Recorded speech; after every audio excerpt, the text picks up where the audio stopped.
Because we got to talk about some verifies. Many of us are still, we know, trying to readjust to this daylight saving time, the clock moving phenomenon. This is also in the forefront because we're seeing this legislation moving through Congress, the Senate passing that daylight, Sunshine Protection Act. It's going to make daylight saving time permanent.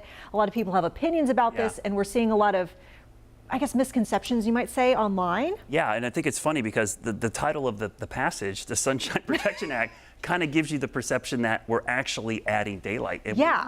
Yeah, so that's actually one of the things we wanted to address. We had some claims we wanted to tackle. The first one, and I've seen this on my Facebook, I'm sure you've seen this from people commenting on yours, daylight saving time gives us more daylight. Is this true? It is not true. You do not physically add more daylight. You actually can't do that unless you were changing the orbit or the tilt of the Earth. All we're doing is shifting when the daylight happens from earlier in the day to later in the day. So I guess we could say this is a false claim as it stands. Maybe if we amended the sentence a little bit, more daylight after work. I mean, all the terms we use are very misleading. Daylight saving time, Sunshine Protection Act doesn't really make sense. Okay, so this is a false claim.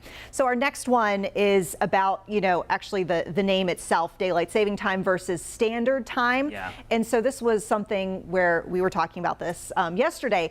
By duration, daylight saving time is the anomaly. Do you think that's true? Yes. No, it's not actually. Yeah, okay. It is standard time because as you see on the chart here, 65% of the year we're already on daylight saving time, which is basically 8 months out of the year. Yeah. We're only spending 4 months on standard time. So going to full-time daylight saving time is only really affecting 4 months. If it was the other way around, we would be affecting 8 months. I think that would be a bigger shock to the system, honestly. I never thought about us being in daylight saving time for so much. I don't think about it until the clock goes to change. And most people don't.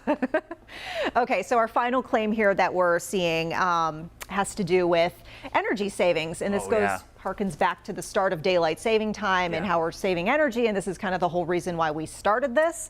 So claim, true or false? This is actually false. Yeah.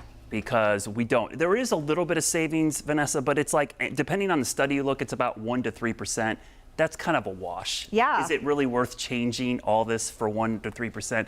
But this is actually how it started. During World War I and II, they did this to save energy, which likely made more sense because we were really working more on the sun back then, and also during the energy crisis during the 1970s. Okay, so that claim, we will go ahead and put the big red X. This has been so informative, and I feel like you have so much information to share on this topic.